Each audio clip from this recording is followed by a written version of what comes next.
Cindy.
This is in Qatar and Saudi Arabia.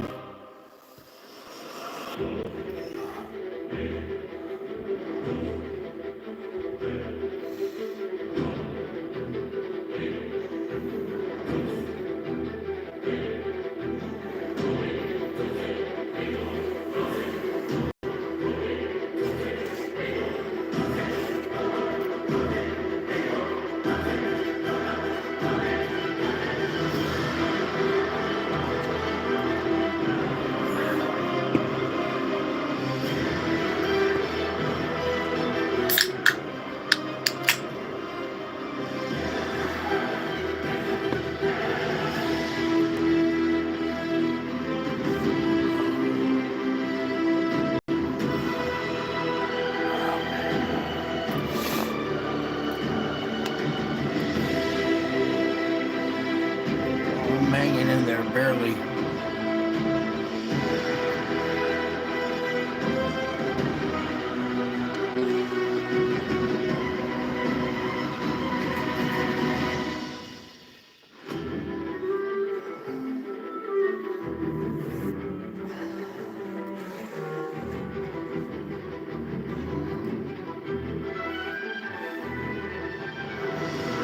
Just keep me in your prayers, you guys. Going through a lot. I'll explain. Probably won't believe me, but I'll explain. Let's see if it's true.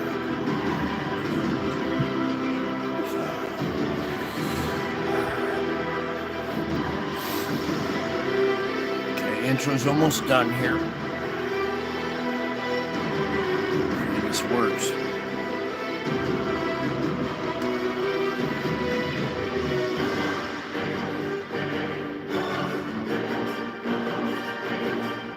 Thanks for waiting, Holly. Sorry it took so long.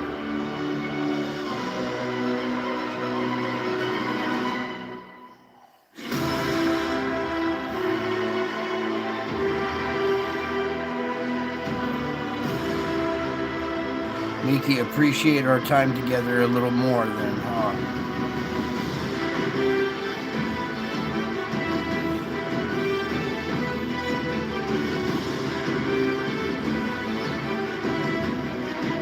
There's Watchwoman.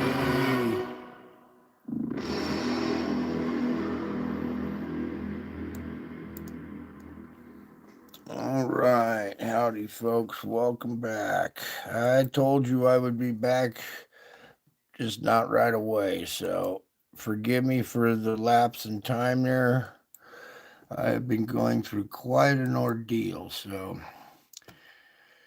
meanwhile, let's get this show on the road here. A lot of activity happened a couple weeks ago, but lately it's been pretty quiet around the sun. Just today, we started to see a little uptick in activity. Nothing really to see per se, but you see a lot of stuff inflow going in towards the sun here. This could be a lot of these objects starting to approach and then come ricocheting off here pretty soon. So we might be seeing a little uptick coming here pretty soon. The big event that was back on the 28th, I think here. Yeah, let's let this one load up. While this one's loading up, let me take a moment to thank you guys for taking a moment of your time to be a part of this precious family, okay? I've been missing in action for a while because I've been going through some very intense paranormal, supernatural activity, okay, is all I can explain. Stuff that's just beyond your comprehension, just happening to me on a daily basis that really kind of wears you out. So I've been exhausted and worn out and trying to do my best to stay alive, really. And I just had a moment here, really wanted to touch base with you guys. So thank you for your prayers and everything. If you've seen the spiritual report on my channel, you'll see that I indeed and do go through some paranormal activity, okay? And it's very taxing and trying on a person, so bear with me. I'm sorry for the lapse in time, but I'm glad to be back with my family here, where we meet in the air of the internet here. Okay, so back on the 28th, you see this big old explosion going on here. You can see that we had one of our bigger objects interact right there. Let me back that up a little bit here. See if we can. Oh, something streaking right through there too, huh? Just pull this down just a little bit so I can get this button. Boom. Actually, back to I think the previous frame had better.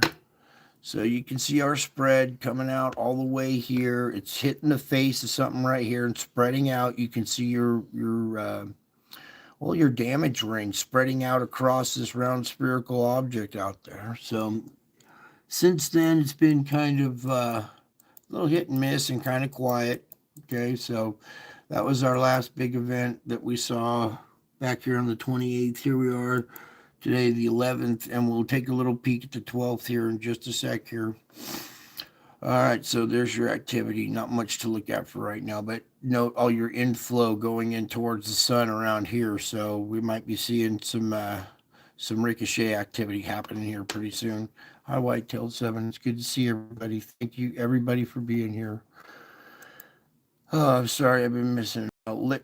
So during the little lapse here, Solar Ham, I guess, went down for a while, but it's still here, thankfully. So pray for this guy to hang in there too. He's probably suffering like I am, struggling to even put a report out. So meanwhile, our solar flux index is in the yellow. It's at 161. It's starting to climb here. We're up another 12 points and into the yellow here. Our sunspot number is at 128. And we're up 54 more.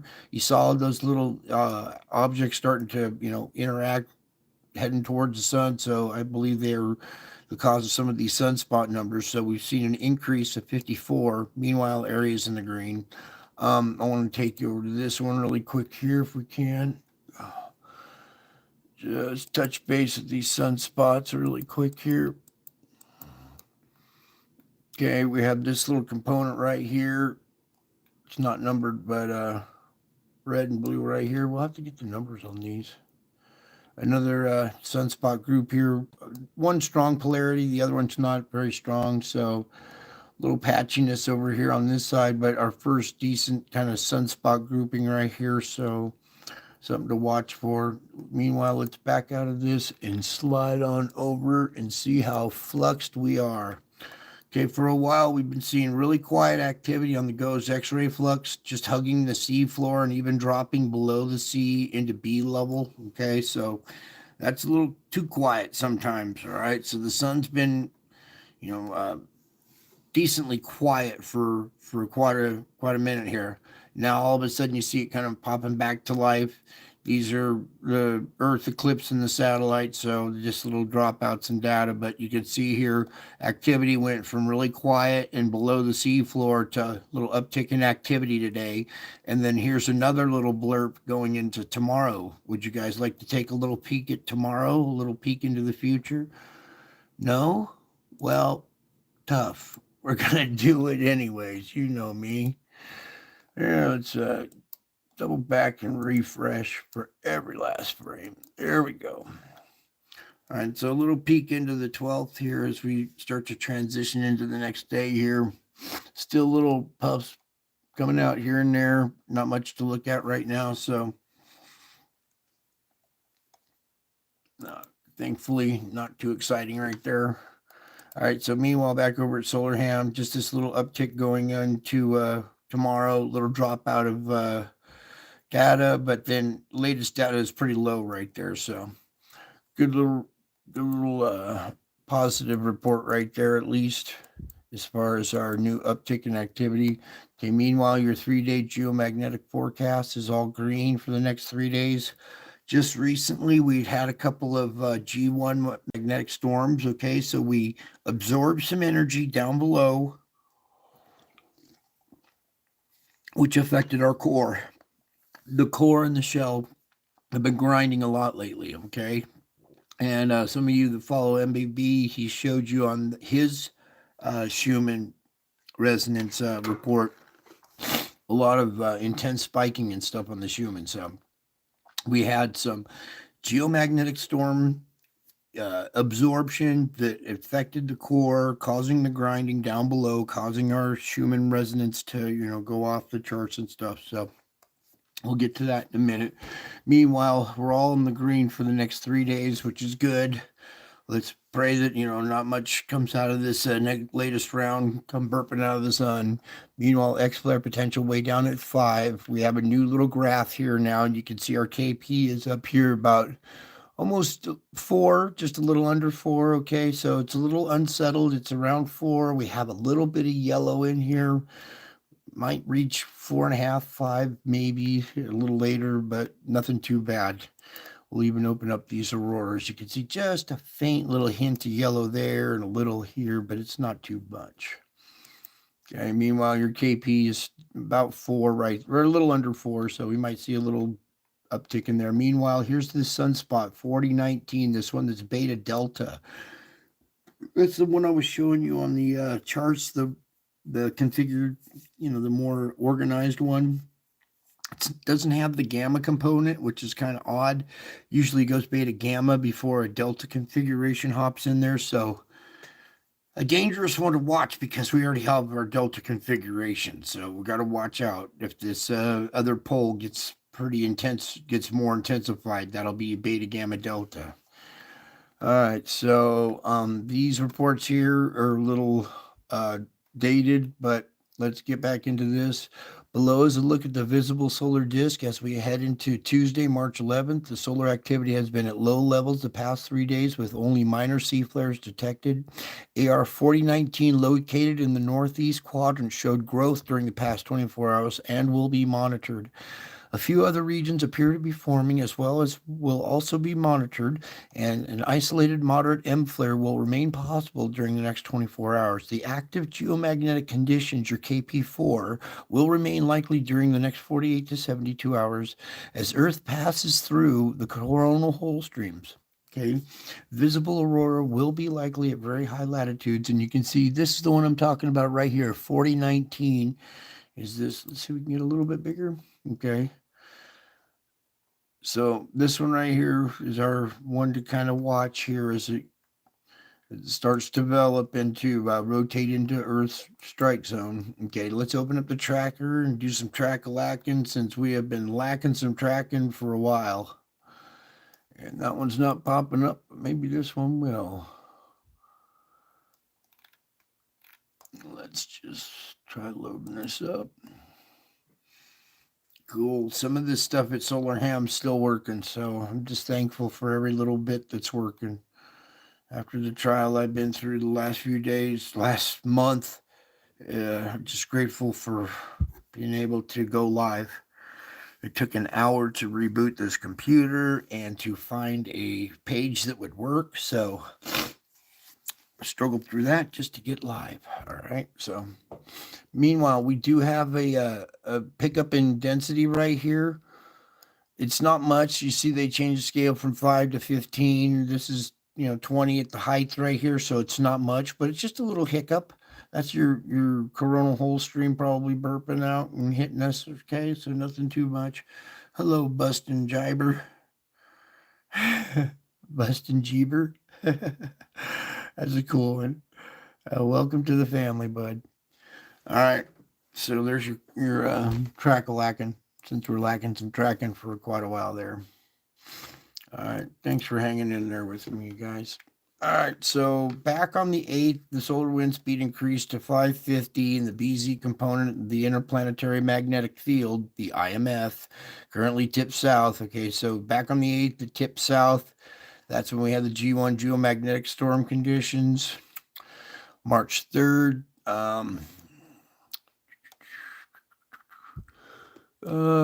he's saying he's going to take a break from the day-to-day operations. I've had to do something similar, so I understand why he has to do it. I have to emergencies going on in my regular life that are off the hook, so I have to attend to stuff that's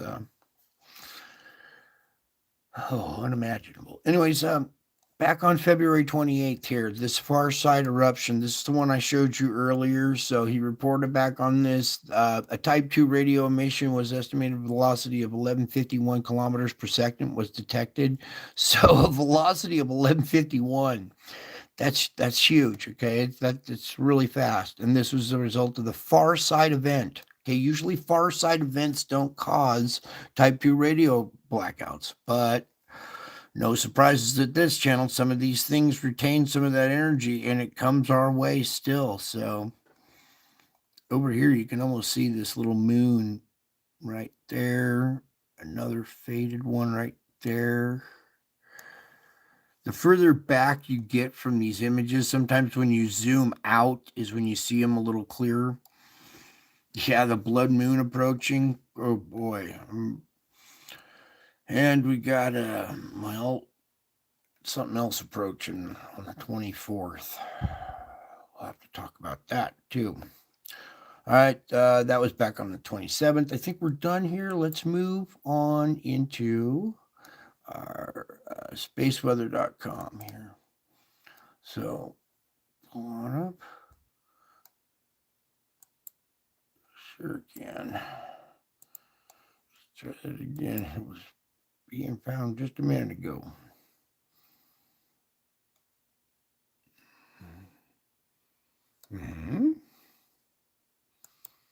Oh, interesting. It's not being cooperative. So we'll come over here to the Schumann then. We'll pull up the Schumann in the meantime. Sorry, this computer's very, very touchy and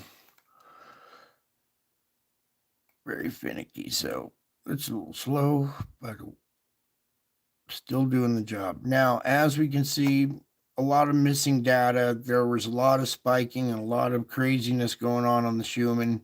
I was unable to report on it. They didn't show a lot of it either, but now that it's back to working here, you can see we've got, semi-continuity coming out of this, little impacts here and there, little, weakness here, a couple blurps, a little scraping right there. So it's been a little hit and miss in this little small, bumpy little roller coaster ride after this intense blast that we've had over the last couple of days ago. Okay, and that's because of the geomagnetic storming we had down below or up above gets absorbed by the magnetic field and directed to the poles. That's where we see our auroras. The poles absorb it and send it down to the core, and then the core heats. And when you know anything about thermodynamics, when you heat a metal object, like our core, it expands. And when it expands, it starts to grind on the shell or the outer core, and that's what's causing these spikes in our Schumann resonance. These low vibrations emanate from the ground. They go up out into space. They hit the ionosphere and bounce back like an echo. Okay, and that's what this instrument does. It detects the echoes bouncing back from our ionosphere, and it usually just one thin green line. It used to be just one green line across here for the longest time until we started having this effect from the sun, and now this effect on our Schumann. It causes all kinds of disruptions in people's moods and attitudes.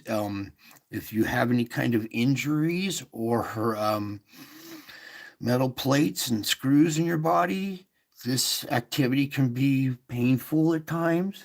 So not only are you going through a lot of pain and a lot of irritation, irritability and stuff at the same time, this is going on in the background. Okay. And this is why we got to struggle with our spiritual battle, our spiritual warfare. Try to rescue each day that we can. Oh, I haven't been as successful lately. I've been struggling hard with this. It's been testing me like all right, let's move on here. I wanted to see if we could get null school here. And it's sending me to something different too. Let me try this. Let's .net. There we go. Aha, we're getting there, folks. There we go. There's the globe that we're used to looking at. Thank you, Curb Creeper, for liking and sharing. You know, that blesses you. When you do that, that blesses you. You understand how that works, right? Now, let's get into this. Something I wanted to kind of show you guys lately, we haven't checked in a minute, is our polar vortex, okay? Right now, it's in a very wonky state. It's got one eye here, one eye, two nostrils, and the lips down here. It's looking kind of awkward. We got a bipolar vortex. I'm going to release it and let the winds go for a minute, okay? But then we're going to cut the winds out, and I'm going to show you this flow and where it's affecting us. If you look how it's dipping down into Canada, it's actually rotating backwards this way. Instead of coming towards us, it's going away. But there's a peel off because of this vortex right here. So we have a multi-vortex going on, mainly the bipolar, these two main ones. But this small sub-vortex is actually peeling cold air off of the polar vortex and jamming it right back down into the East Coast area here. See how this is all spilling out into this region. So you're going to get a blast of cold air coming down from your polar vortex because of this new configuration that's going on out here. Then we have another little sub-vortex that's like the gears in a derailleur, taking the chain and guiding it through and, you know, taking it backwards at some sections and reverse directions. Meanwhile, the other side of the polar vortex is going into Spain, across Europe, well, Northern Europe, Russia, okay, and going back up the middle part, going right across, you know, well, not the North Pole, whoopsie. There you go. Right central, right through there, and then splitting here at this like a four-way junction right here where it just splits, takes a hard right. Here it splits, takes a hard left, gets curled up in this one. So we got a very wonky polar vortex going on. And we're in that season now. This is transition season for this. So you'll see, you know, the wonky vortex, bipolar vortex for a while now. Now, as we go back down in elevation, we're going to go to your upper jet right here, just to show you how wild and wonky your upper jet stream is. It's coming in off the Pacific, taking this dip down, coming back up, hitting the Pacific Northwest, splitting. Some of it going south here, taking a lot of moisture through this zone, the other up through here. But this isn't really guiding our storms anymore. Our lower jet stream, which used to kind of guide our storms, is still fighting with our thermal pattern and they're kind of taking turns guiding where our storms are going and where they're not going. So it's been this wonky pattern of trying to figure out how to predict the weather a little bit here because of the sharing of this. Now, this this is at the 500. We're going to the 850. This is where most of our weather resides, and this is the pattern that's being caused by the thermals down below in the water. Okay, our pockets of hot water and cold water. Okay, so now as we transition from this, we'll come back to this here in a minute. Let's do our other parts here first. Let's go to particulates and do our sandstorm really quick here. Take the wind off. All right, swing it around. Sorry about the white border at the top. I'm using a different mountain setup for tonight, so bear with me here. Okay, still a lot of sand coming off of Africa, being thrown out across the Atlantic, still falling all over South America here. Okay, huge plumes still. I can even put the winds on here really quick for us.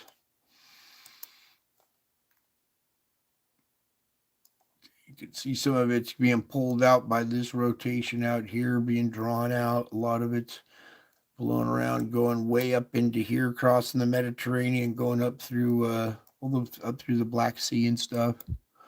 Take the wind off of there. Okay, still intense over here at Oman, Yemen border, Saudi Arabia. This intense plume here still going on. And for those of you with eyes that see, well, you can still see that it's still around. Watching that region closely. Okay, meanwhile down here, Australia has their own independent sandstorm going on. Okay, so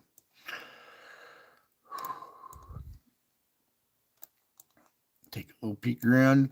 You see this green, it's not intense yellow like this over here, but there's a lot of particulates. The sand is blowing around the northern hemisphere and making it all the way across America, and this causes hazy skies, sun dogs, sun halos, moon halos, and stuff like that when you got particulates in your air like that are dust particulates from sand. All right, now let's move into our chemicals and do our SO2. Okay, now this is sulfur dioxide, not CO2, carbon dioxide. This is sulfur. And the reason why we do this is because the volcanoes spit out sulfur dioxide. Okay. Oh, let me see. I haven't looked at this in a while. I have totally not even looked at any of these instruments in about a month. Really, I have not even been paying attention to our activity. Warfare is so intense right now in my life that I can't even look at this stuff. All right, here we go. Here's our nation divided. You can see on one side porous crust. We got spongy crust, and this SO2 being pushed up through the crust comes out through any kind of little porous activity right there. More on the west coast, it's more granite mountainous, so your activity is more volcanic in nature. There's country divided. Get these little squares lined up here. Sorry, it just messes with me here a little bit. Okay, so also this sulfur dioxide comes out of the ground so hot that it can spark fires at surrounding vegetation. So we're going to put on the fires and see if there's any going on. A few over here, nothing too bad, but there are a couple of them right here. Okay, so you can see these are fires that are caused by the sulfur dioxide emissions coming out of the ground at thousands of degrees, causing spontaneous combustion of any kind of surrounding vegetation. Now, if it's out in the desert and there's nothing around, it's not going to spark a fire. But if it's in densely forested area, it'll spark a fire. And we had all these fires going on up in Canada. We saw this activity creep down into the lower 48. Okay, that activity is lessened for the moment, but look around here. Couple of something going on over here. Doesn't necessarily look like, well, that one could be. We'll see. Or like something from there, but these little red ones could be factories and people that have campfires and stuff right now. But over here, this might be something going on at that site. So just minimal fire activity, a little bit here and there, spit and sputter. So thankfully it's not a bunch of different ones like it was, a while back there. So we can take off the fires now and we can go around the world with our SO2. Okay, the darker colors means darker emissions or stronger emissions. And going down, you can see Mexico has these issues all through the Caribbean. We got Cuba, Jamaica, Dominican Republic. All of these islands out here are all volcanic in nature and they all spew an SO2. Now, every time the sun burps out something and we absorb it, pressure from down below pushes up from down below and pushes on the underside of the crust. Any kind of perforation, the path of least resistance. Okay, you got to remember the path of least resistance, like water wants to flow down the path of least resistance. This gas wants to come out of wherever little perforation it can. Okay, pretty soon magma is going to come out. It's magma down below that wants to come out, but these perforations are so small and the magma is so thick and viscous that it can't, push up through little microscopic holes. But the gas still can. Okay, so vaporized magma basically being shoved up through cracks and perforations in our crust. And as we go down here, we'll see if I can get some of the square activity out of there. Sorry, we got digital camera, digital screen, and they fight each other for. Oops, that was better right there. Okay, let's just kind of go down the coast here. You can see all these are individual sites. Okay, this isn't a plume. These are all individual places going all the way down the coast. This is the fulcrum point on the plate boundary out here off the coast. So there's a fulcrum point on land right here, and here's your weak spot, allowing more SO2 to emit from it. And then we have this patch of 5 little dots that I like to come in and check every once in a while. This one hanging out pretty strong, pretty organized, pretty dark. So there's a fair amount of pressure down below that's pushing up from down below from our latest little round from our, geomagnetic storms that we had a couple of days ago, sparking auroras around the world too. So meanwhile, you can see a lot of SO2 coming out of here, very intense, sites here, and then a good healthy plume or a good sized plume being blown out into the Pacific side there. Okay, so there's your SO2 and no activity going over here on this side of South America too. All right, and then all this pressure being relieved through here keeps earthquake activity and magnitudes down along this plate boundary here. So now we're going to come across over here, stop off at Hawaii.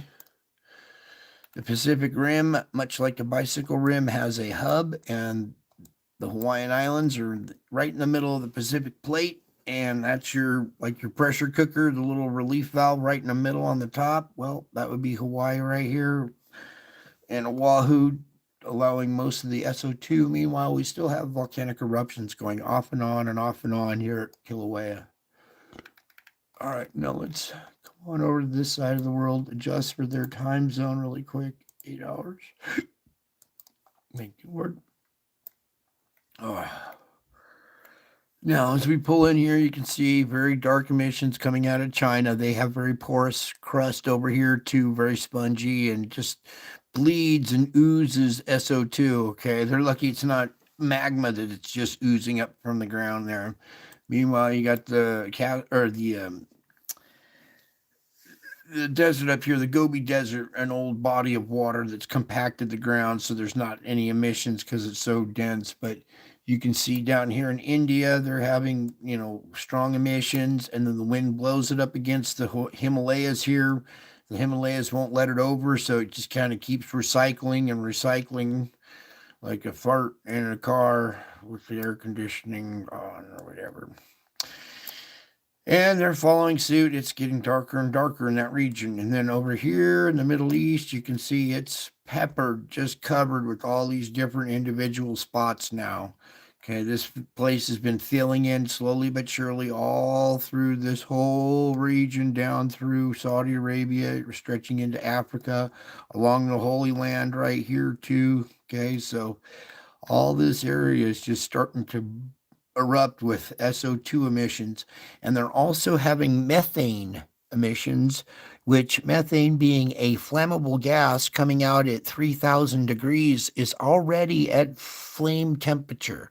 So all it needs is oxygen. The moment it busts the ground and hits oxygen, it turns into a flame, and now we have methane emissions, flaming pits spewing flames in the desert out there, as well as these SO2 emissions. Okay, so getting serious as more and more pressure builds down below, more and more little sites open up, and it's just starting to cover the entire planet. Years ago, 7 years ago, when all this started happening to me, there was 4 little dots that were discovered along the Sierras. I think it was BP Earthwatch or Mr. MBB, one of those two discovered 4 little dots, and everybody stopped and took notice. Oh, is it the big one? Is it this or that? Now there's millions and nobody bats an eye. It's just like goes unreported, but I'm going to keep reporting on this for you because it's important that you understand that this is sulfur dioxide just spewing out of the ground all over the place. All right, and then we're going to do another one here. I hate to do this one, but we're going to do it anyway. As we get into these particulates, you see this one, SO4. Okay, SO4 is another sulfate, sulfur quad oxide. It has 4 oxygen atoms per molecule instead of 2. So sulfur dioxide with 2 more oxides added, so sulfur quad oxide. Now this comes out of the ground. It's also man-made, but the thing about this particulate, okay, you notice it was a particulate, that this particulate, when it adheres to water, it doesn't just adhere to it and make a raindrop, it bonds with it as a chemical bond. So H2O bonds with SO4 to create a new chemical compound called H2SO4, which is better known as sulfuric acid.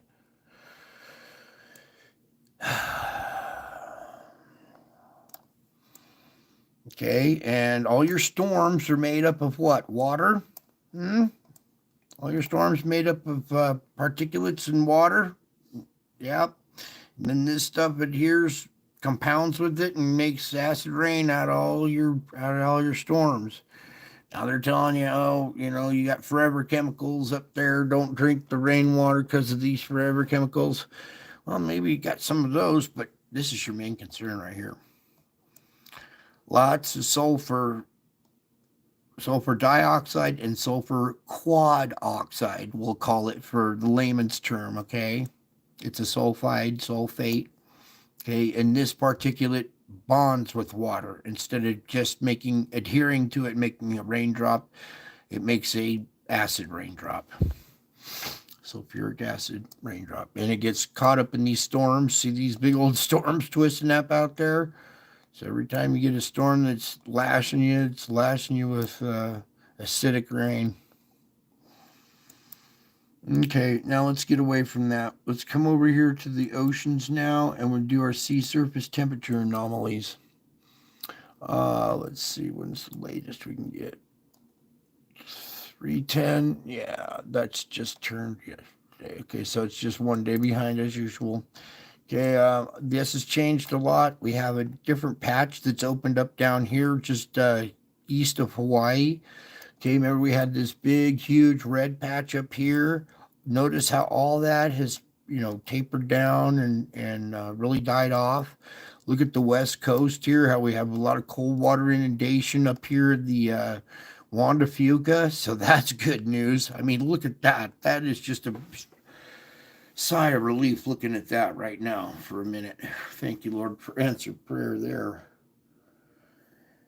Whew. So we've had a little shift of pressure release and changes in our activity in our thermal patch regions up here. Notice this area that was all glowing hot here up at Alaska has kind of calmed down a little bit.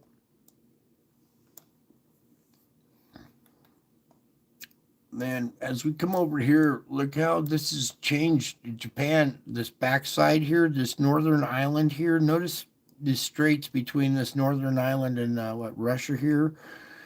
A lot of heat starting to grow in here. Used to be mainly out here offshore, but now back behind here. So watch out for earthquake activity and volcano activity trying to happen in that region. Even though this is relieving a lot of pressure, underwater here, it's still a region that has a lot of pressure in that region. So also here at Taiwan, we've seen our earthquake activity at the fulcrum point kind of diminish over the time. It's because we have this new open vent just north here that's relieving pressure in that area. So we're seeing SO2 emissions out of Taiwan as well as your thermals here. In fact, we didn't even cover this part of the world with the SO2. There we go. So Taiwan still having its SO2. You see China has its SO2. Let's got to back up for 8 hours early on that one. There we go. So they're still strong. I want to come down here really quick. Yeah, Java still dark purple. So a lot of SO2 emissions. Probably volcanoes still going off on Java. We got Semeru going every day there. So, okay, now back to our... Also, just while we're on SO2, let me point out this little island right here, right on the edge of the plate boundary, has these SO2 emissions relieving pressure at the very beginning of the plate boundary here. So keeping earthquake activity and magnitudes down along this plate boundary. We also have Fiji right here, our deep quake region, and then our new island over here, the home reef seamount that finally breached the surface of the ocean, is now an island, still spewing SO2, still erupting. Okay, so we still got a lot of SO2 emissions and erupting volcano going out there. This relieving pressure in the plate boundary. Meanwhile, look at Australia filling in here. All these down in here, coming up through here, filling in. The only places like the middle here in the outback where they're not having any. Sorry, we bounced around a little bit there. All right, now back to our sea surface temperature anomalies in this region. It's been a minute. I'm a little rusty, so bear with me. Okay. Meanwhile, look at this whole region between New Zealand and Australia. We've had a lot of earthquake activity, small tremors going on down here by New Zealand and everything. So the elite thought that they were going to go hide underground over here. Well, welcome to, it's going to be hot. Let's just say that. All right. Meanwhile, look at this cold water inundation off of Baja, California, Baja, Mexico here. In the Gulf of America, we have some heat plumes still going on out here. Okay, looks like multiple. A little one here, something here, and then our blob right out there. So the water in the Gulf still maintaining this hot, moist production, keeping warm, moist air potential to come up through the country right there. Okay. Some other spots. Wow, look at here. We're starting to see. Remember our La Nina was all getting strong? Now that's totally changed. We got a lot of hot water off the coast right here of the equator here. This whole region has changed now. Look at the last little remnants of La Nina is getting something going on right here along the equator. And then this patch that we had here that was all bright, that was off the coast here, is diminished a little bit. Meanwhile, we got a new little rash going on over here. And then we look at this side of South America. This is still spewing a lot of hot water out there. So a lot of seamounts on the ocean floor. We have a lot of active volcanoes above water, which is on land. Okay. We also have active volcanoes that are below the water. It's still on land. It's just below the water. And so active volcanoes underwater on the ocean floor as well as active volcanoes on land. Look at South America. We come over to here. You see Java relieves a lot of pressure, the SO2 emissions and all the earthquake and volcano activity that happens in this region allows for cold water inundation. When there's no hot water being pumped out of the ocean floor, cold water likes to rush into that area and take over. So when we see cold water inundation around Java like that, that's good indication that it's doing its job at relieving pressure. Thank you, Lord, help me. Okay, I think. Oh, wait. Did we take a little peek around? All right. Just the Atlantic here. You can still see we have a little activity going off of Greenland here. I mean, this is supposed to be really cold water, not really super hot, okay? And then something else coming off here, which is probably affecting our Gulf Stream a little bit here. Can we even get the currents? I want to see what. I'll pull back just a tad bit there. Yeah, we're having a little bit of a. See, Gulf Stream coming up through here, coming up through here. This is your normal activity. But then we got this connection here where it's being influenced through here too. So it's like being extended a little bit up towards there. Weird activity we're seeing here. So let me switch from the currents. Whoops. Back to the wind. All right. Now, these patches, warm water patches here. Let me get a good setup here. There we go. So, warm water patches, warm air collects above them, cold air above the cooler patches. So, your hotter patches, warm air rises, cold air rushes in to replace it, creating your rotation. So, you see that we're still having rotational effects due to our heat patterns. It's not as strong as it used to be. It's a little weak right now, and it's struggling with the lower jet stream. But there still is a slight effect here. You can still see it working, still see it taking effect. And this is our 850 level. We'll come over here. Now, luckily, we got wind patterns that are blowing this way. It's when wind patterns start coming up from the Gulf, bringing warm, moist air and cold air colliding, that we start to see severe weather. Now, this is yesterday's pattern, and it changes day to day. Okay, so this is a day behind. And note that I'm pointing this out because the pattern changes here, and we're about to see warm, moist air collide with cold air and have some severe weather here pretty soon. But this being a day off, you can see that this rotation right here, hot water, hot air rising, cold air rushing in to replace it. So this rotation definitely being caused because of this, your cold, hot right next to each other. Let me pull back just a little bit.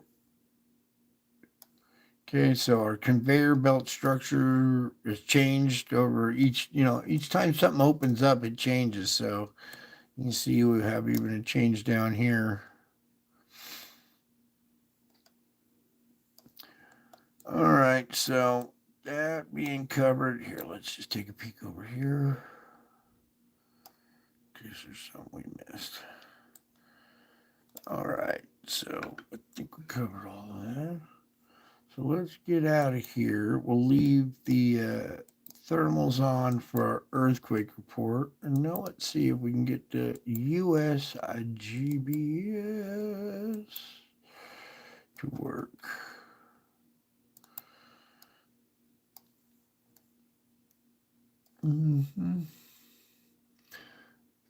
I think, yes, they did fix it. Because that was a little upsetting that they would take off the topographical like they did. Okay, so coming into our deep quake region, what else can I do to get that out of there. Can't lower it. Oh well, we're stuck with the white tile. So deep quake region here. Let me kind of get it pulled down here. Fiji. You see no deep quakes in this region. We come down to this one. There's your 4.6 down at 550. Okay, so our deep quake is just a little further south, but that's okay. That's your deep quake region. So mid-range 4 is typical activity and usually produces a 5 at the surface along the plate boundary, but lately this island relieving pressure like a slow leak on a bicycle tube right next to the valve stem.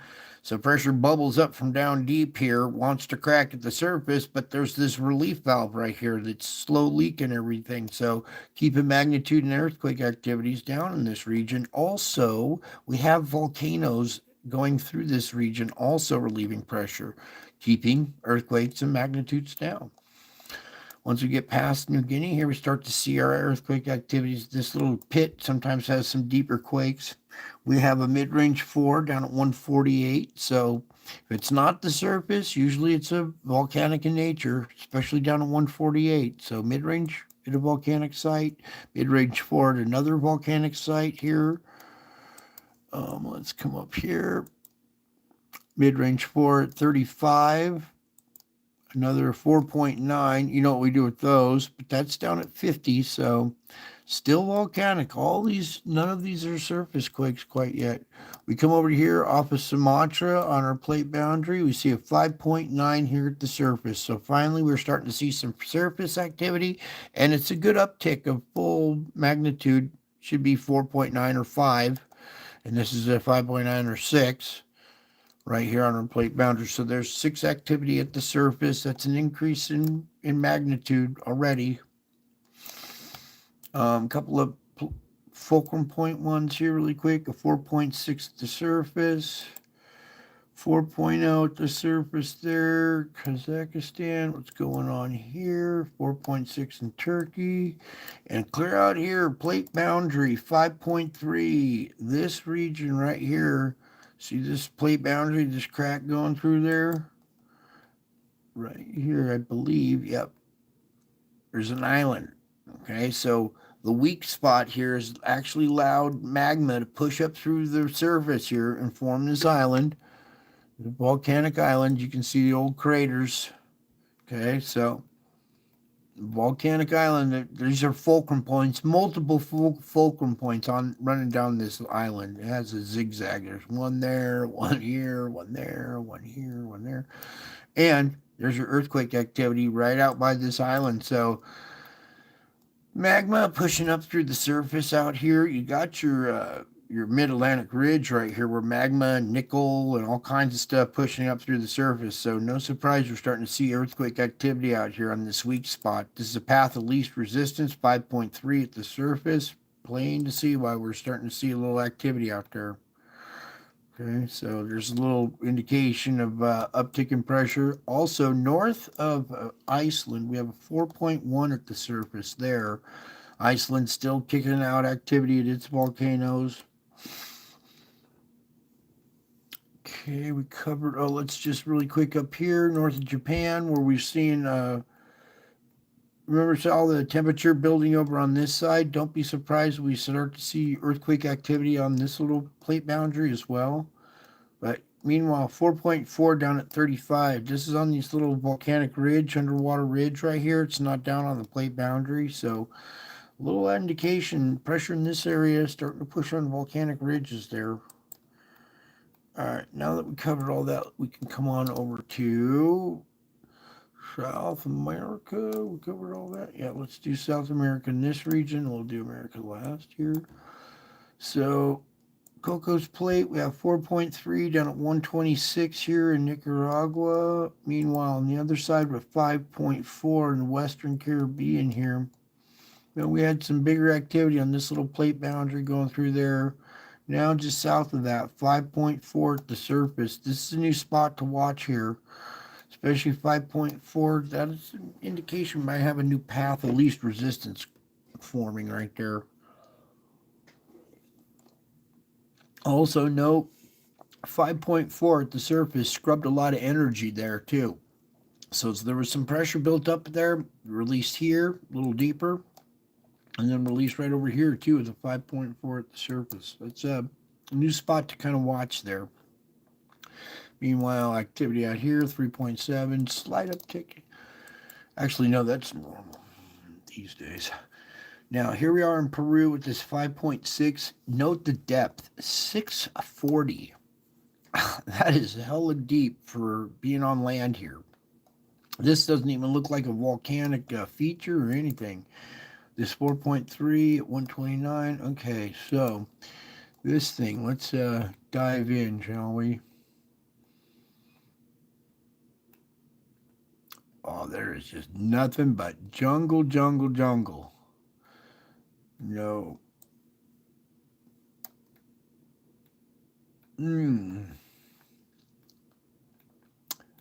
Okay, so especially with this depth and this magnitude as well. This is a 5.6 down at 640.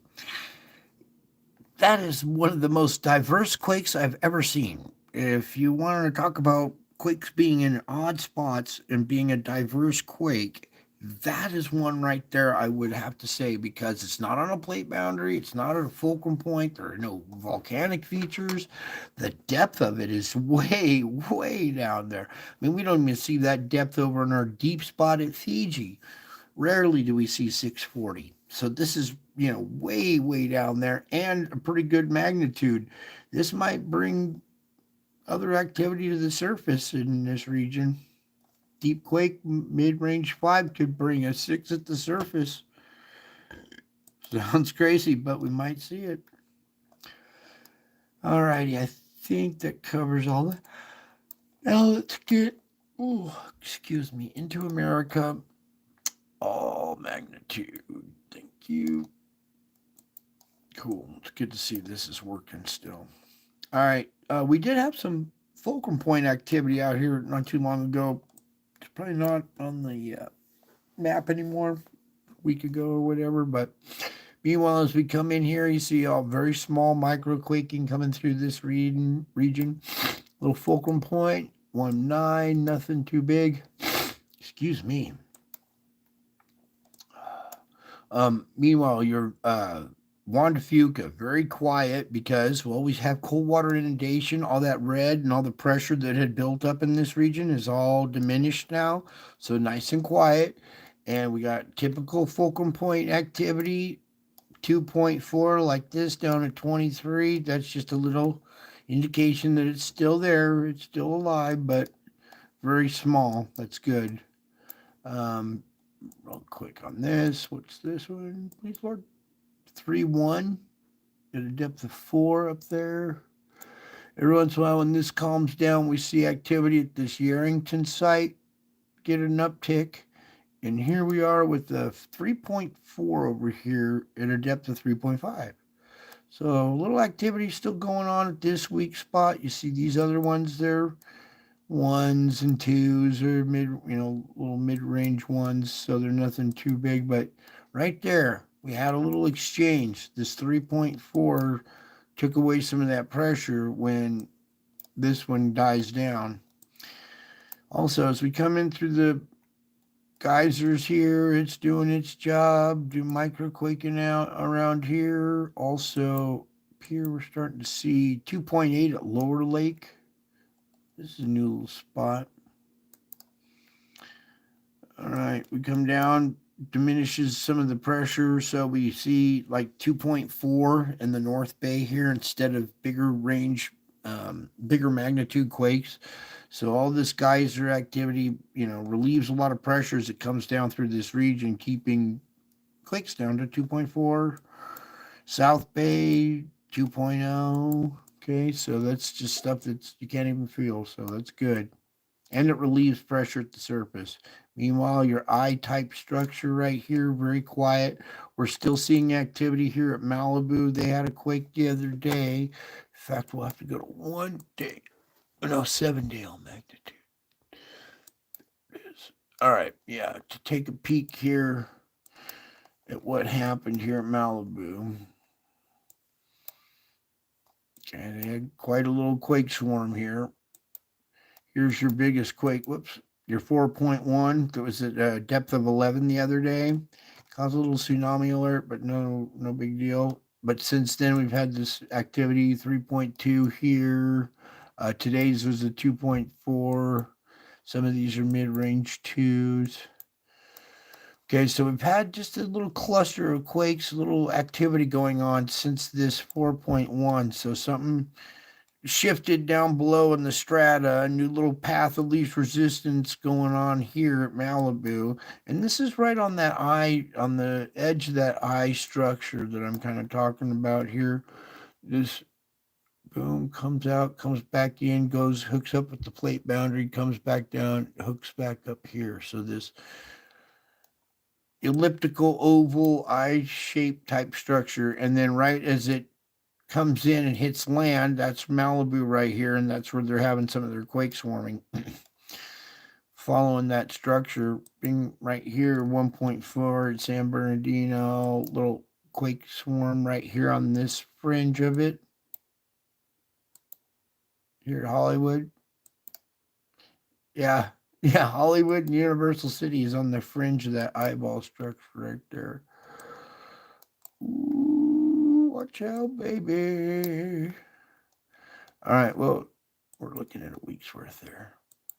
There we go. Okay, so very minor activity, really kind of just keeping pressure regulated with activity like this, 2.4 or 2.1, a little small swarm there, nothing too bad. Good.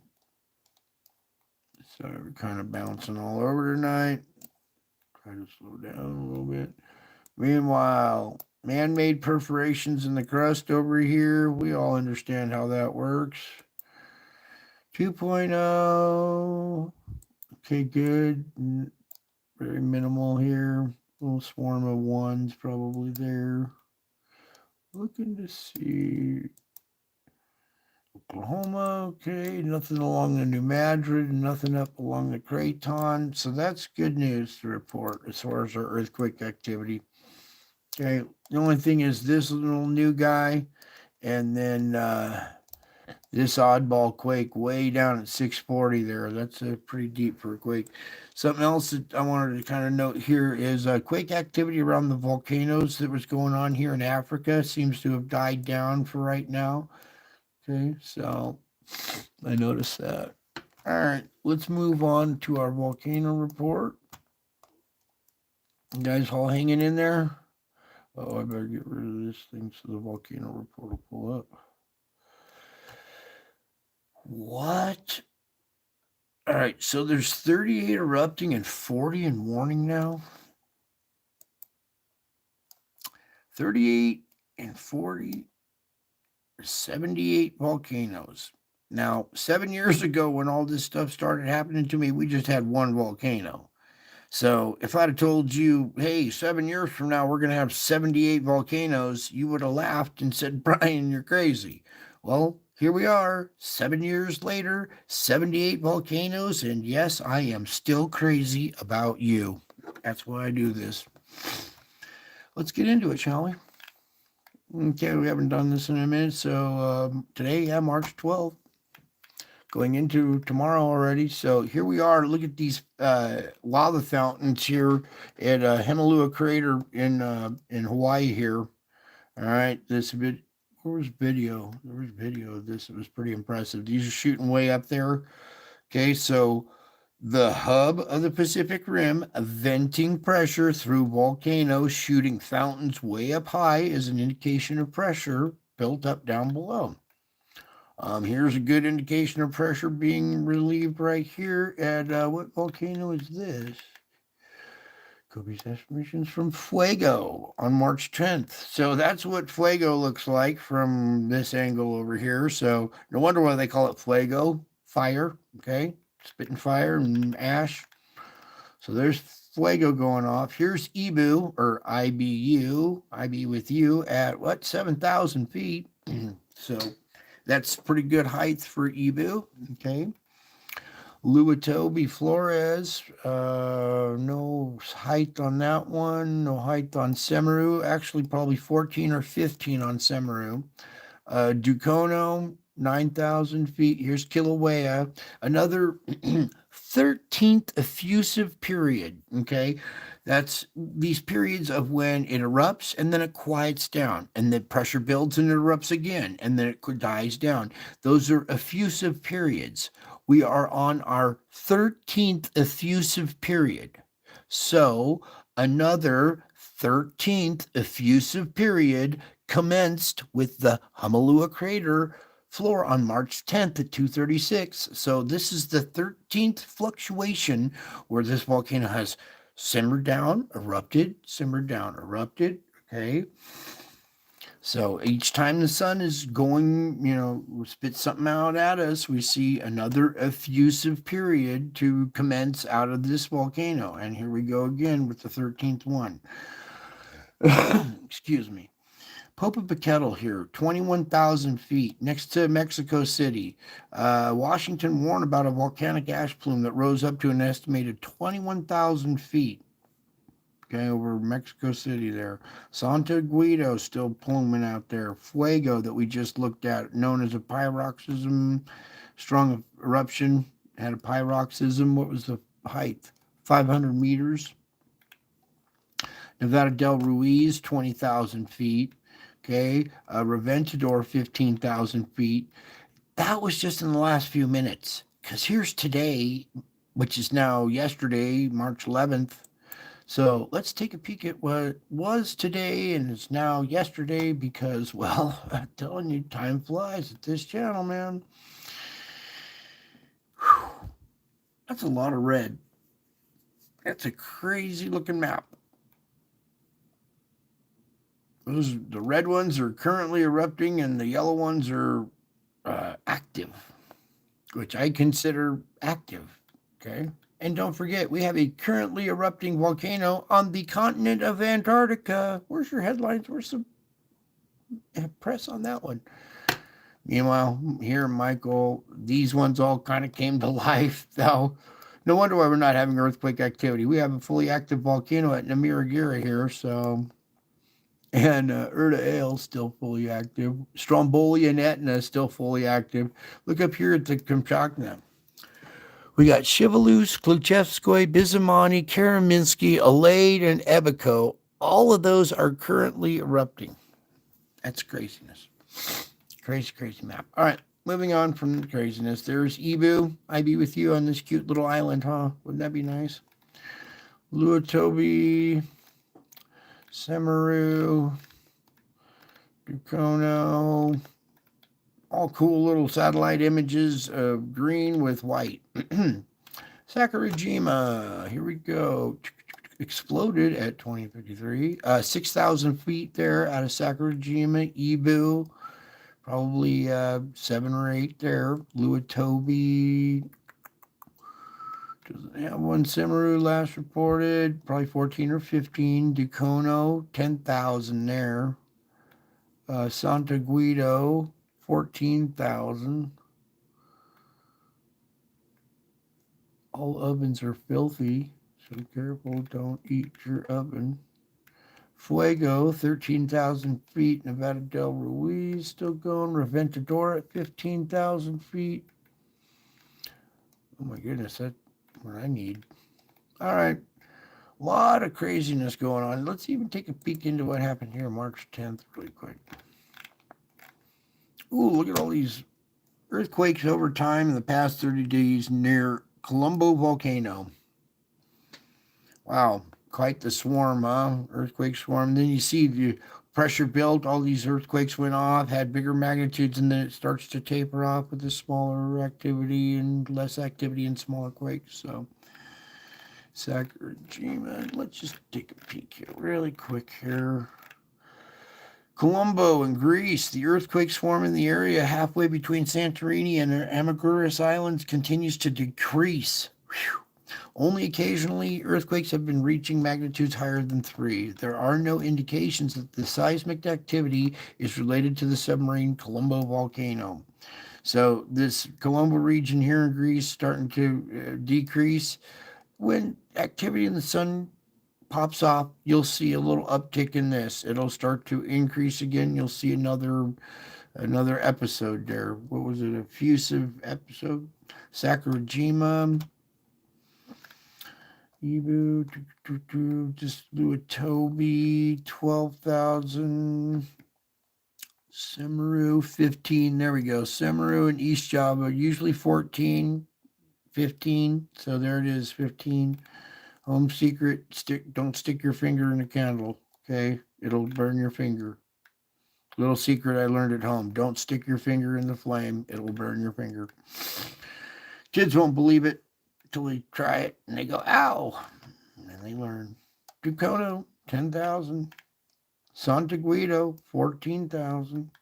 Fuego, 13. Reventador, 14. These lists, here we go.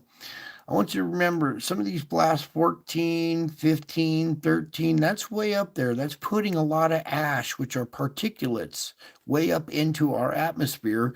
The more water we have in the water vapor content we have in our air, add the particulates, then you get more water droplets. Thus, heavier rain amounts, stronger storms, higher cloud tops, all the things that come with that weather. Meanwhile, here are your lists of insanity. I want you to understand that this says currently erupting. That means these are currently erupting. Over here, these are, even though it says minor activity, eruption warning. These are currently active. It says minor activity. I don't consider any activity out of a volcano minor, okay? That's considered active. Currently eruptive, active. Let's go, shall we? I used to read them off, but I can't even pronounce them all anymore. And each day or each week, we see something else tacked on there. These lists keep getting longer and longer. Look at this, Katamai in the Alaskan Peninsula, Krakatoa in the Sunday Strait, currently erupting. Okay, Luatovo, Karaminski, all of these. This is just, where's the media? Well, they probably could report on something like this because that would really rattle people. I think the only people that are ready for this kind of information wind up here at my channel. So, congratulations. You're the best of the best of the best of the best of the best. Villarica, White Island in New Zealand, Uluwan, all these, Ubinus in Peru. So these are all ones that could just easily go off and start hopping on the currently erupting list, all right? Whew, got that out of the way. So now, everybody ready for a tidbit? Let's try to do our tropical tidbits, shall we? So you saw the volcanoes on land. There's all your volcanoes underwater. 2/3 of the planet. So basically those lists, double that. That's how many are underwater. Okay, now tropical tidbits. Where'd they go? They took my tidbits away. So we'll just go over here. There they are. All right, everybody, hold out your hand, get your tidbits. And for you guys that like models, well, unfortunately, these are forecast models. All right, thanks for playing along, shall we? I'm just going to let that click through for a minute while I post here for a second. Now, that storm right there is what we need to talk about. A lot of weather reporting already been done on this. We've been watching this closely as we get closer and closer to this date, and now it's time to address this storm and what's going to happen here. Let me catch this opening frame here. Okay, current conditions, the nighttime of March 11th, and let's march forward, shall we?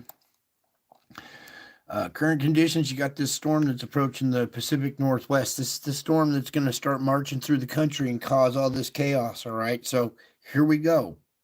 Already approaching the Pacific Northwest currently right now. There's tomorrow morning, March 12th. Noon time of the 12th with severe weather impacting the coastlines. You might see water spouts making landfall or possible spin ups, little brief tornadoes in Northern California as your severe weather goes into the afternoon hours, the convection time. Okay, so you got two severe storm bands, one on the coast and in the foothills there. So just because it's cleared you and you think you're clear, and then it could hit the foothills here too. So both areas under severe storm watch right there during tomorrow afternoon. There's tomorrow evening with heavy snow along the foothills and the crest of the Sierra, heavy rain amounts along this area. People that have gotten burn scar areas, watch out for flash flooding and mudslides, okay, and everything that comes along with that. As we get into the morning of the 13th, you see a little uptick in severe weather. Cold air mixing with this warm, moist air here starts to fire up a little severe weather during the morning time of the 13th in Southern California. So a little spin up there, possibly. It sounds crazy, but noon the 13th, afternoon, there's your convection with snow across the Midwest or California, Nevada, Utah. Now you see your low here and all your millibars, this whole patch right here. As we start to go through the nighttime of the 13th, the morning of the 14th, you see how it dips down. It's getting very strong, very organized, got a lot of cold air that's driving very far south. It's pulled all this cold air, wrapped it all the way back down here into southern New Mexico and Arizona, almost to the Mexican border right there. Then as we get into the noontime the 14th, you see how it's wrapping around. You start to see little icing pockets way up here. Warm, moist air slamming into cold air, sliding, the cold air sliding underneath it right here. So you got your warm, moist feed from the Gulf. Remember I showed you all that hot, moist, fetch coming out of there, being sucked up into here with this cold air diving way down in like this. This is a very deep trough, a negatively tilted trough too that could really produce some tornadoes here. So as we get into the afternoon of the 14th, we see it pulling in another storm system. Basically, this thing is so strong, the tail end, the fetch is pulling in another storm system into the coast here. Meanwhile, you got icing up here in Canada. And then as this wraps up, watch, you're going to get a big fetch of moisture. There's your nighttime the 14th with a little bit of icing up here. And then as we go into the morning of the 15th, noon, convection. This very serious QLCS, this quasi-linear convective storm front right here. This is the kind that can have these little pop-ups that jump out up in front of the line right here that go they go uninterrupted, and they can produce long-lasting, very powerful tornadoes.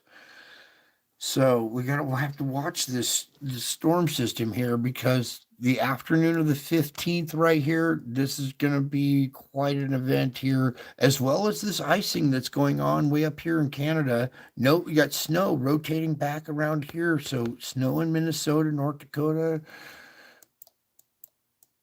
You see how this thing moves. So there's the afternoon of the 15th. The evening, so nighttime tornadoes. Now, this is where it gets dangerous, is nocturnal tornadoes, because you can't see them nighttime. So the chance and the threat for nocturnal tornadoes all through this whole section right here. All right. And one little shift of this low, if it shifts 100 miles this way, that could shift this whole line here. If it slows down 100 miles this way, that could hold it up and it could be back here. But anywhere in this region during this time frame, be on high alert. That's a very serious storm right there. Boom. Right there, the convection, the afternoon hours, and now with our clock set back and our days getting longer and longer, your convection hours are drawing out longer and longer, giving cloud tops more time to build higher, which will be, heavier, larger hail, heavier winds, heavier downpours. So right there, your convection the 15th, evening the 15th, morning the 16th, noon, Note another severe weather coming in here to Oregon coast. Let's back up really quick. This is peeling off or finishing off the evening hours of March 15th. We have new severe weather approaching the morning of the 16th on Oregon, Northern California. Noon, convection still there. Still little isolated bands through here at convection the 16th. Morning the 7th, or night of the 16th, finally clearing the coastline there. More snow up here in Northern California and Sierras. That's a morning the 17th, St. Patrick's Day, noon, convection, nighttime, morning of the 18th. All right, and that's a little far out to be accurate. So, yeah, the rest of that, hopefully. Woo, there's another one spin up right there. Wow. And then you see this QLCS that gets pulled that way. Wow. That could be another disastrous event for the region that just gets hit. Let's pray that that does not happen. Okay. That would be the morning time of March 25th, the nighttime of the 24th. Uh-oh. That's really for the 24th? I don't know. Oh, boy. So let me check out the 24th here really quick. This is a very important date. So this is the morning of the 24th, oh Lord. Severe weather heading to Puget Sound area, the morning of the 24th. Severe icing up here along the Canadian border. Severe weather pocket, morning of the 24th. Noontime, you get your QLCS, is still very intense there. And then by the afternoon of the 24th, this monster starts to form, goes into the evening of the 24th. And the 25th. All right, I pray to God, everybody pray that that changes, that the intensity and the configuration of that diminishes so we don't have such a strong event. But meanwhile, also pray for this next one coming up here. Everybody be on high alert, be on on call here, because this could shift. It could be up here just a tad bit, could be a little further south. So pay attention to when this storm starts to come together. This will be March 15th. There's your morning time of the 15th. So if you see rain and stuff starting to wrap up like this, and you see a little bit of severe weather starting to be pulled into this around the morning time of the 15th, you know for sure it's going to go boom like that in a couple more hours. So there's your warning for this region: Tennessee, Kentucky, Indiana, little tip of Ohio, but mainly back down into Mississippi, Alabama, right here, Tennessee and Kentucky. Watch out in that region. Okay. All right, so there is your astrophysics, geophysics, and now let's get into the spiritual report and metaphysics, or whatever people like to call it. It is basically the physics of how you work. Okay, so I can get rid of this one now, right? Okay, get rid of the Schumann, get rid of solar ham. All right, I'm just going to pull a few. I'll make this up if I can.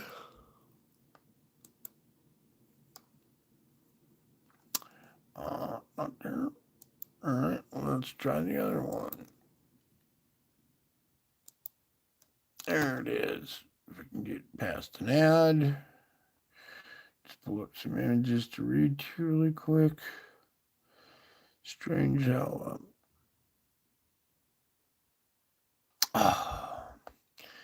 I'm going to do a video on these ads, because when you click on a video, if you don't hit ad and skip ad, some of these will run for a long time. Much longer than it took to even get to the ad. All right, so this event right here happened about a year ago now. We had the 1 year anniversary. This happened on February 29th.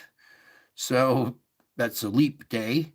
So February 28th and the next following day was not too long ago, just a couple weeks ago. 10 days ago or so.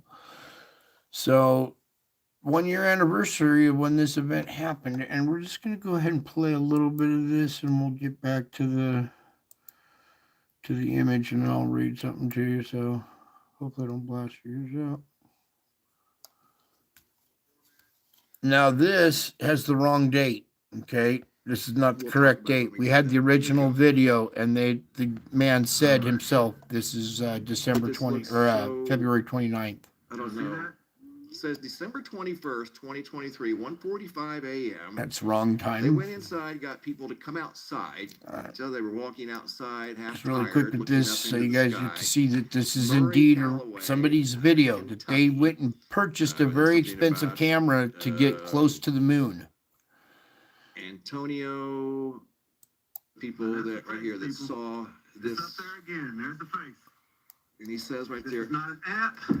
Here, let me listen to what he says. It's a face. Everybody's out here. It's a 1:45. Everybody's out here looking. We're coming out here to see. But I gotta get this. Y'all see that? That's crazy. That's crazy. Now, hold up. Let me zoom so everybody can see it. Nice. Zoom on it. Hey, y'all need to call somebody. Yeah. Tell them we're out here, what we're looking at. Now, y'all see this. You see it, right? Yeah. I'm just saying, there it is. That's a nice, woke him up, crispy face. Hey, somebody got another phone? I don't want to be the only one recording this. Start recording this, Roger. Yeah, you gotta get this, we're all out here. We're just out here looking. There's a dog. Even the dog's tripping. There it is. All right, so just a kind of little reminder there that somebody actually took this video. It's not me that took this video. Somebody else did. Where is it where he enhanced it? Usually pull it up. It's right around there. There we go. All right, so let me get that back to just regular full screen. All right, cool. So pull up a couple images really quick here for you guys. Bear with me for a second here. It's been a minute since I've done this, so where am I going?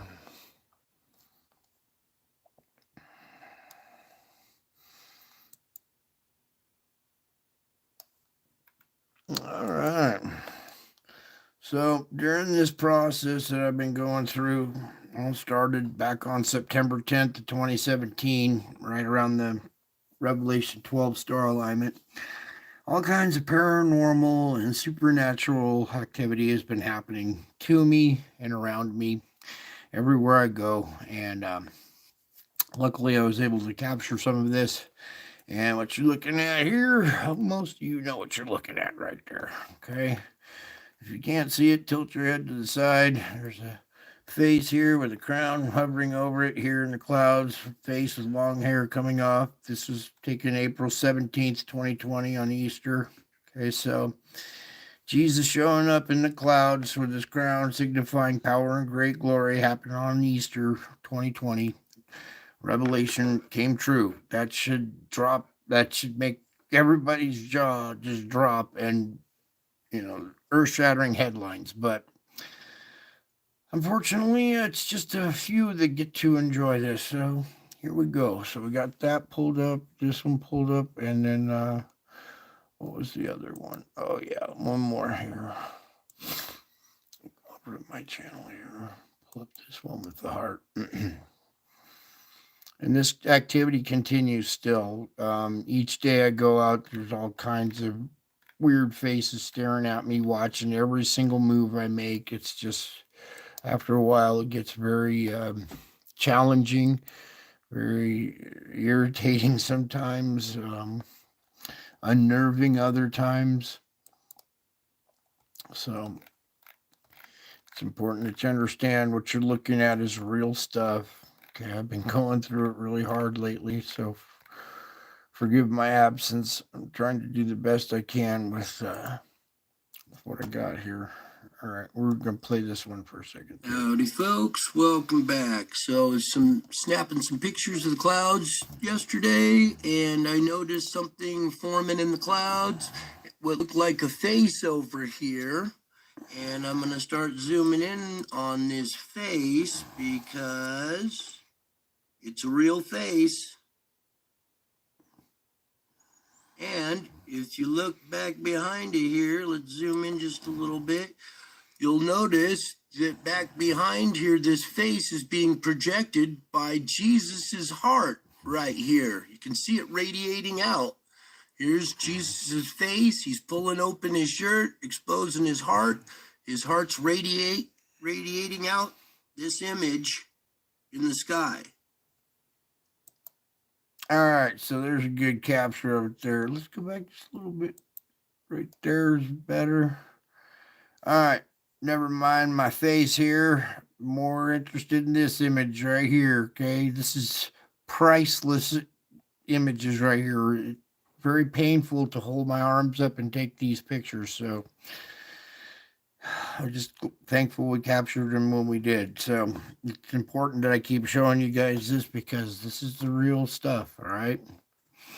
This is what really happens to me. Okay, and it's not about, hey, look at me or feel sorry for me. This is more about, hey, look what's going on, and just kind of making you guys aware that this is my face right here out by the moon. I recognize my own face. I don't spend hours in the mirror looking at myself, but every once in a while I got to brush my teeth, my hair, and I see my reflection. So here's my face again showing up in the clouds. And then here's my face showing up again in the clouds being projected by Jesus' heart. Okay. It's all happening to me because of who I am. All right. So let me start to get this way up going here. I pulled a few things aside. All right. Over this last month, I have been dealing with one long post-traumatic stress event. All right. The original event was very, very intense, very paranormal, something that's just supernatural, much like what you're seeing here. Okay, some of these events that you see are supernatural, they're paranormal. I can't explain exactly, but since then, in order for me to deal with this traumatic event and not have the post-traumatic stress, I've learned that you have to face the event and take it on. You can't just ignore it and hide and run away from it. Even though it caused you post-traumatic stress, you still have to resolve the issue, okay? And as I've been going forward, each day has become a new traumatic event. So as I go forward, it gets harder and harder starting from the original event. All right. So it's been really hard for me to do this. And some of the things that I've been dealing with in the last month, I want to bring to you guys hot off the street so you will have these tools in your toolbox. So when events like this happen to you, you'll be able to have some tools to work with here. Okay.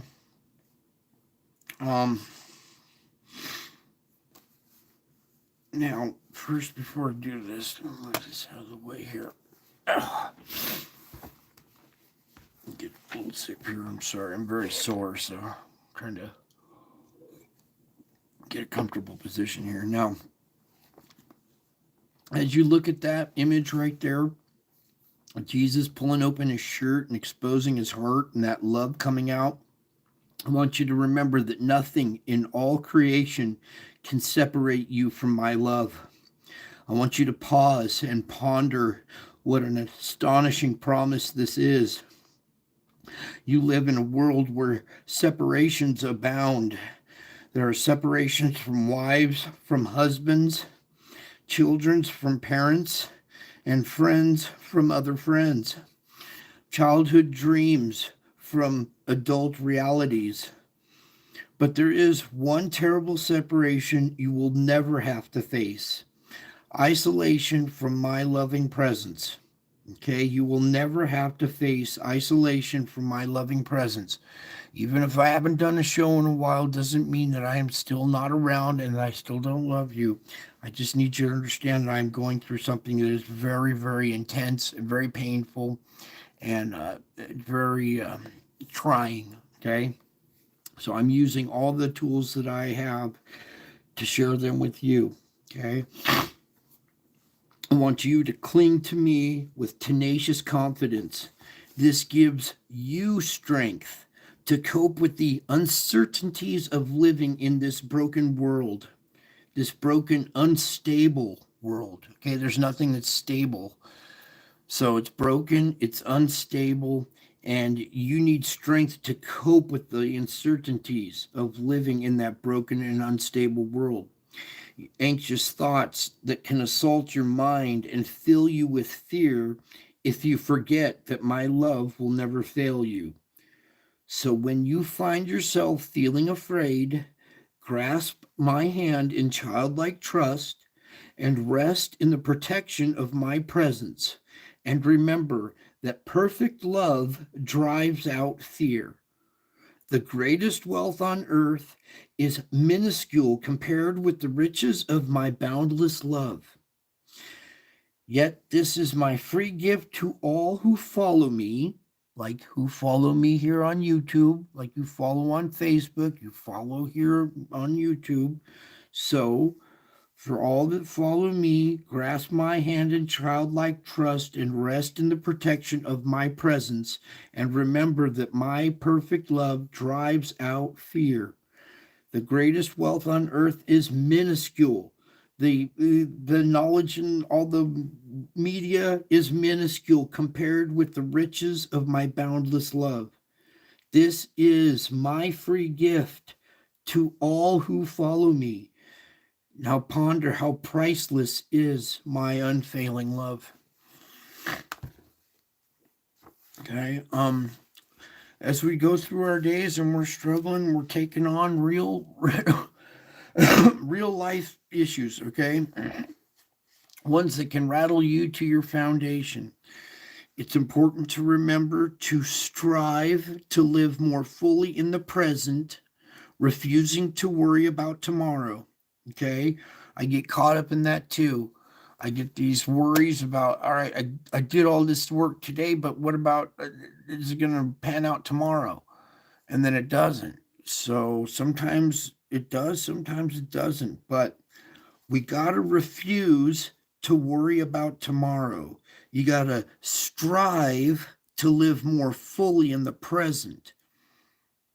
So when you're in one of these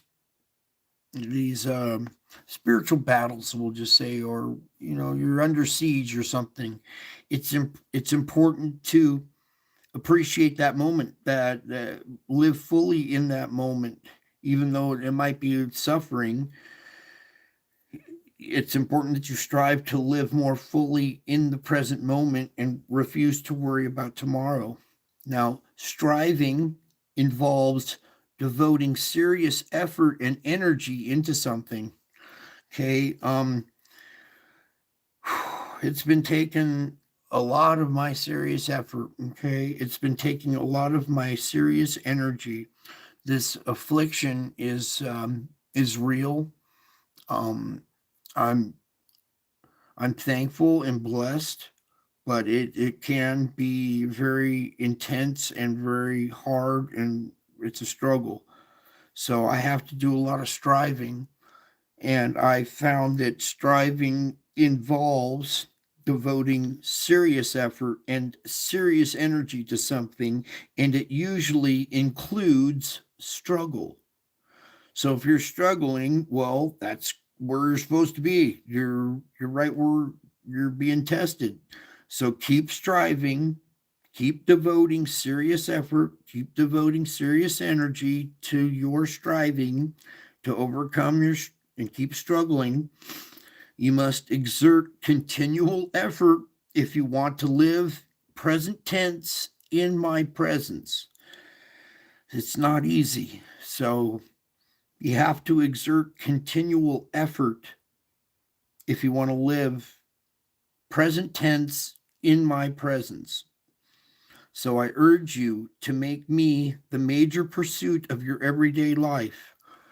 Now, I can't be out there every day on YouTube like I usually am, but you can still go back into my archives. There is still plenty of word in the Bible. There is still every day there are avenues for you to bring this light into other people's lives too. Okay, so you have to exert continual effort to live in the present tense in my presence. If you make me the major pursuit of your everyday life, it becomes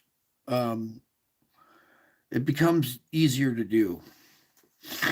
It's essential to resist the temptation to worry. Okay, sounds easy, man. It is so hard. I have been worrying over this and worrying over that and worrying over these things, and then they all pan out. And all that worrying was for nothing. So I get caught up in it too. So I found that during this last month, it's essential to resist the temptation to worry.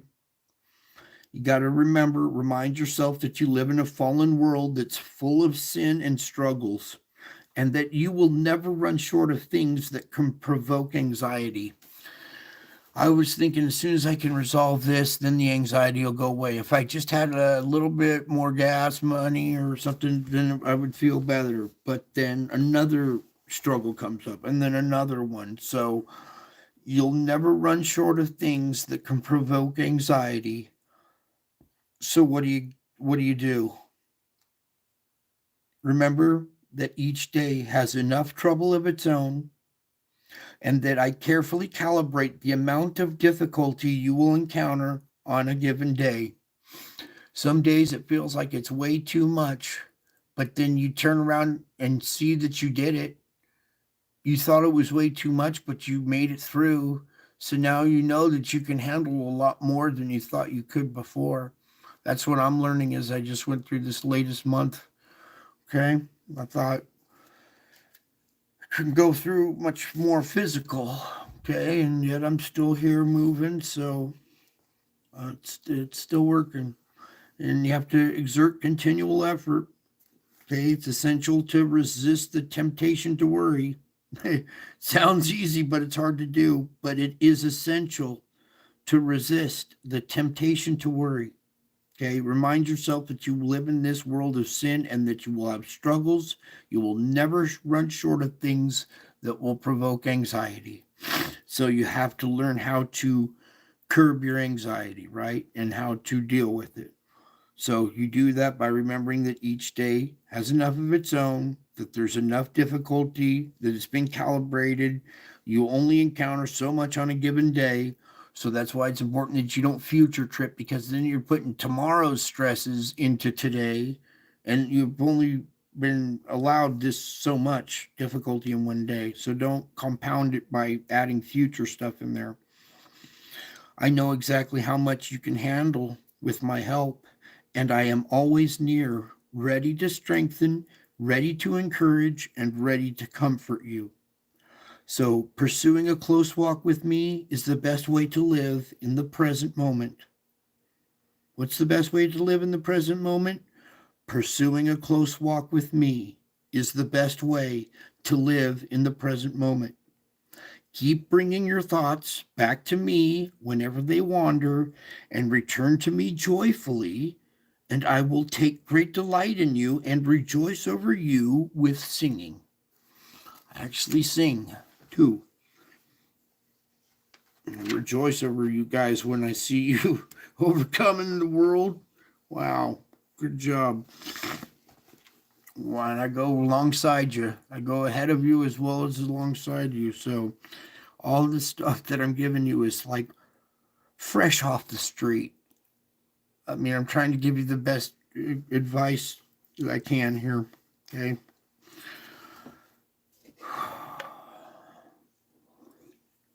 Got a couple more to go, and then I'll cut you guys loose. I got a long week ahead. All right. Now, once you've started to grasp this idea, embracing your anxiety, learning how to cope with it, you're ready for anything. You're ready for anything and equal to anything through your living relationship with me. Okay? It's not a dead relationship. It's a living relationship with me. It's not a religion. It's not a cult. It's a relationship. A living relationship. How are we going to have a living relationship if I'm not alive here talking with you? That's how we build trust. That's how we build a friendship. I haven't been the best friend because I'm not as available lately, but you can still go to the Bible and Scripture, previous videos, okay? But as you progress, you're finding that you are ready for anything and equal to anything through your living relationship with me. You can rest in my presence while I infuse inner strength into you. Okay? I infuse inner strength into you. When you realize who I am, what you are looking at, what I am telling you, then you will allow this inner strength to be infused into you.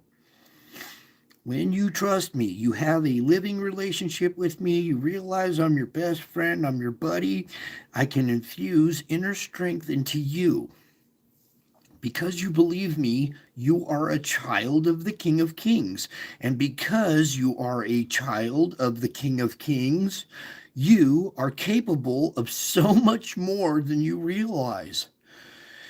To benefit fully from your privileged position, you need to spend ample time with me, and as you relax in my presence, delighting in me and opening your heart to me, I fill you with inner strength.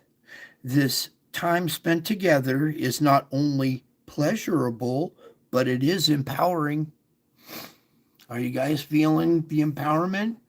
Are you guys understanding the empowerment when you trust me and you believe me and you see what's going on around in the world? You realize this is not a hoax. This is not a joke. This was captured by real people with real cameras with plenty of eyewitnesses, and it's a crystal clear face, not in the clouds. This is way out by the moon. Only somebody who has control of the moon, the stars, the sun could do something like that. Okay? And when you grasp that that's my face in the clouds of the crown here, it's not the clearest, but it's being projected by Jesus's heart. This is the same. This face represents this heart. It's the same thing. You'll understand what's going on, who I am, and then you finally get empowered by your living relationship with me. As you relax in my presence, delighting in me and opening your heart to me, that's when I can fill you with inner strength. And this time spent together is not only pleasurable, it is empowering. So when there's much to do, it's tempting to rush through your time with me and dive into the activities of the day. But just as eating a healthy breakfast helps you function at your best, so does feeding your soul a healthy diet of me. So bask in my word, asking my spirit to make it come alive to you. Do you hear me? Ask my spirit to make it come alive to you. Savor these words of life, that your living relationship with me helps you approach each new day with confidence. I repeat, your living relationship with me helps you approach each new day with confidence, ready for anything that comes your way. Equal to and ready for anything that comes your way through your living relationship. You guys are out there tackling it too. Way to go. It's not easy, huh? But you guys are still doing it. That shows courage and tenacity. That's what I like.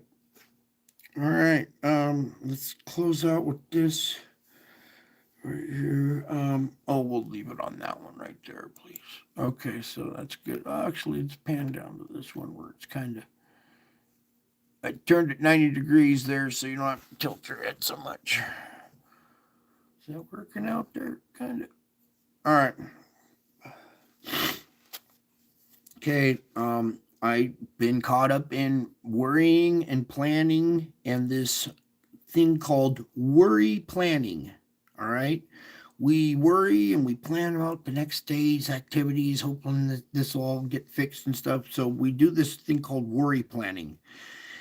And it can get too much. It can become damaging. So you have to stop incessant worry planning. Try to draw your mind back from the future to the present moment where my presence lovingly awaits you. Okay? Pull your mind back from the future to the present moment where my presence lovingly awaits you. Seek my face with a smile in your heart, knowing that I take delight in you. So talk with me about all that concerns you and the tasks that are weighing on you. Call out to me for help as you set priorities according to my will. Again, call out to me for help as you set priorities according to my will. Then keep returning your focus to me and to the work at hand. Inviting me into your activities increases your joy and helps you to be more effective. You guys are finding it out now by inviting me in. Inviting me into your activities increases your joy, and it helps you be more effective. So when you need to take a break, remember that I am your resting place as well. My everlasting arms are always available to support you and hold you close. So when you relax in my company, waiting with me, this demonstrates genuine trust in me. Okay, I'm gone for a couple of weeks. I might be gone for a month, and you guys are still waiting patiently. That shows trust. I just told you. So you guys just demonstrated some trust right there, didn't you? As you prepare to return to your tasks, make the effort to include me in your plans. This protects you from worrying. Okay? When you include Jesus in your plans, that protects you from worrying. And it also helps you stay close to me, enjoying my presence. Not fearing it, not dreading it, enjoying it. Sometimes it's arduous, sometimes it's hard, and it can be irritable and it can be painful, but try to stay close to me. Try enjoying my presence. When you embrace your adversity, it's not so hard. It takes the sting out of it. When you make mistakes, they are actually learning opportunities. So therefore, mistakes are no longer mistakes. That's been erased. They're now learning opportunities. So when you learn to live and see from this perspective, you'll find that there are some true valuable tools in all this that will help you through your daily struggles. Okay, each day is a battlefield. Okay, there are things coming along the path that are there to take you out, and if you overcome it and don't let it take you out, and you just try to keep going forward, try to salvage your day. Something maybe come along and try to take you out again, but don't let it get you down. Keep plowing forward, keep trying to salvage your day. Each time you're overcoming the world. When you're able to salvage your day, you are overcoming the world. I have overcome the world, and I'm showing you how to do it. Okay, and it can be done. And sometimes it has to be done multiple times a day. And lately, in my case, it has been ones that are outrageously off the hook and multiple per day. So, but through using the tools that I kind of shared with you tonight, I was able to make it through this last month. And I felt good enough tonight to struggle with the computer for an hour to get this thing rebooted so I can make a video and go live and let you guys know that I am okay. I'm struggling physically. I'm starting to get old here, and I got a lot of injuries, a lot of plates and screws, and I need some MRIs and some surgeries and stuff like that. So I'm trying to get some of my personal business wrapped up so that when I go into surgery, I might be laid up for a few months and I'll not be able to be so active. So I'm trying to round stuff up and take care of business so I can go get some surgery and maybe relax a little bit and heal up. All right. So that's it for tonight. Okay, that's it for now. We'll see how things go. If I'll be able to come back right away, it might be a couple of days. It might be a couple of weeks. I'm feeling a little bit better here. We'll try to get more active on doing live shows. Okay, I'm trying the best I can with what I got. So bear with me. Thank you all for giving me a moment of your time. Well, 2 hours of your time now, but I hope it was worth it because a moment of your time does pay off. I tried to give you something that pays back. Okay. When you give me a moment of your time, I want to give you back a gift that will pay for that precious time. Okay. You guys are indeed part of a royal family. The more you continue on through these struggles, the more proof, the more you're having evidence in your life of you are indeed part of this royal family. Okay, so just keep going, keep your chin up, keep your head up. Just do the best you can. Some days I liken it to like a 4-speed manual. Some days you can go fourth gear, you're full bore, you're feeling good. Other days you got to downshift and put it in third and move a little slower. Some days it's even slower. You're in second gear all day. For me now, it's like I'm stuck in first gear. I used to move fast and get a lot of stuff done, but now it's like trying to walk through wet cement. Partial paralyzation has caused everything to feel super heavy. It's hard to lift my arms, it's hard to do all kinds of walking and stuff. So I have to put it in first gear some days and just kind of crawl through the cement, thick, wet cement. As long as you keep going, you'll finally get, some stuff done or get to where you're going. So it might get tough on some of you, and you're just going to need these tools, okay? I love you all. I miss you all, okay? I hope this brings a little peace, a little strength, a little hope, some joy, even though you see times as they are, still does not compare to this, all right? Everything is minuscule compared to this right here. This is earth-shattering headlines. There's real images. Happened April 17th of 2020. Okay, and you can see I got multiple pictures of this, and I even put it in a flip book so you can see it changing into the lion face here.